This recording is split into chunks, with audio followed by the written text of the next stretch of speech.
Kita ke sorotan lain, saudara, kasus balita terinfeksi cacing kembali terjadi, kali ini di Bengkulu.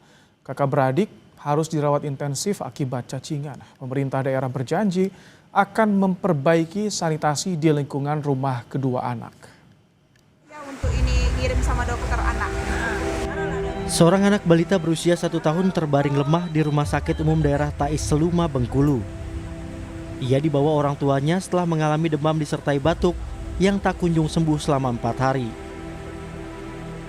Warga desa Sungai Petai, Kecamatan Talo Kecil, Kabupaten Seluma, Bengkulu itu mengeluarkan cacing gelang dari mulut dan hidungnya.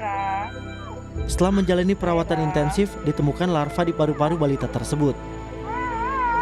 Pihak rumah sakit mendiagnosa anak balita itu mengalami cacingan dan secara fisik memiliki ciri-ciri anak kekurangan gizi. Sang kakak yang masih berusia 4 tahun juga mengalami gejala serupa. Kondisi lingkungan tempat tinggal diduga ikut punya andil terhadap kesehatan dua balita tersebut. Kalau ditanyakan batuknya keluhan itu cuma 4 hari. Kok batuk 4 hari langsung selesai. Jadi disarankan untuk di ronsen. Jadi mau dirujuk ke dokter bedah anak. Karena yang ada dokter bedah anak kan di M Yunus. Kita sudah bikin sisternya. Kebetulan juga ini awalnya masuk, ini peserta ini tidak mempunyai BPJS dan BPJS-nya sudah dibuat dan sudah kita lakukan untuk rujukan secara sister. Menyikapi kasus ini, Khairil Anwar, asisten 1 Setda Bengkulu, berjanji penanganan kesehatan kedua anak dilakukan dengan maksimal. Khairil juga menyebut pemerintah daerah akan memperbaiki rumah kedua anak tersebut.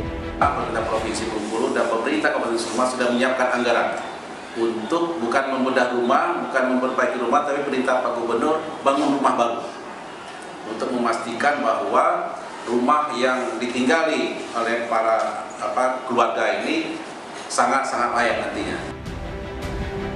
Pengajar sosiologi Universitas Bengkulu bilang kasus yang terjadi di Bengkulu mencerminkan kondisi kemiskinan di wilayah tersebut. Kami kutip dari kompas.com, Retno Wayuning Tias, pengajar sosiologi Universitas Bengkulu, menyatakan, "Saya menganalisis bahwa nyaris tidak ada program pengentas kemiskinan yang konsisten menyentuh akar persoalan. Misalnya pemerataan sumber daya.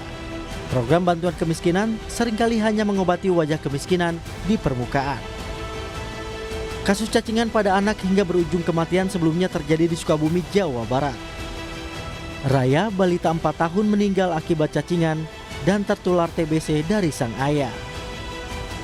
Dua kasus ini harusnya menjadi alarm bagi pemerintah untuk segera bertindak.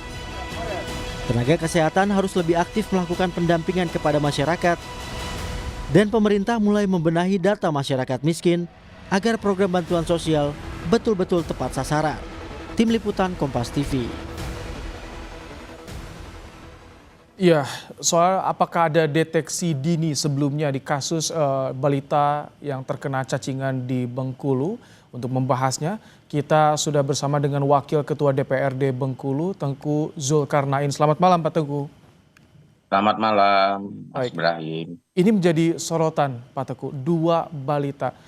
Ini sebelumnya apakah ada deteksi dini tidak, Pak? Mulai dari pemerintahan di tingkat RT RW bahkan hingga ke Pemkot misalkan, Pak Tengku. Ya, kasus ini kan terjadi di Kabupaten Seluma, ya. Kabupaten Seluma itu tepatnya di Desa Sungai Petai, Kecamatan Talo Kecil. Itu memang pelosok, ya, cukup pelosok. Nah, pihak provinsi tentu kami di DPRD Kota itu memang baru beberapa waktu yang lalu menetapkan RPJMD yang salah satu menjadi program prioritas itu adalah persoalan kesehatan. Nah, hal ini kan biasanya ditangani di tingkat kabupaten, gitu kan. Kalau kemudian itu tidak mampu, maka itu ditangani oleh tingkat provinsi, ya kan.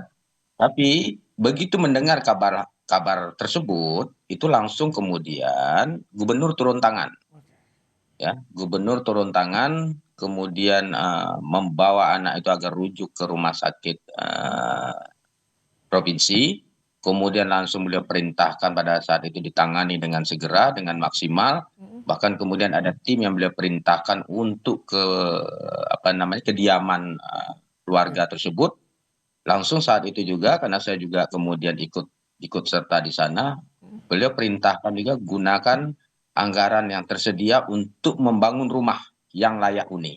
Mm. Nah, itu langsung beliau perintahkan begitu karena programnya di provinsi itu memang sudah salah satu prioritasnya di Tapi bidang Pak Teguh, sebelumnya Ibu Balita apakah sudah pernah melapor juga ke tingkat RT atau desa misalkan dengan kondisi keluarganya, kondisi anaknya yang kan berat badannya tidak ideal. Sebenarnya itu kan harusnya sudah dideteksi sejak awal sebelum ia melaporkan ada keluar cacing itu. ya. Sepertinya tidak, karena memang itu daerah yang pelosok, mungkin kurang tersentuh ya oleh kemudian perhatian di pemerintah setempat.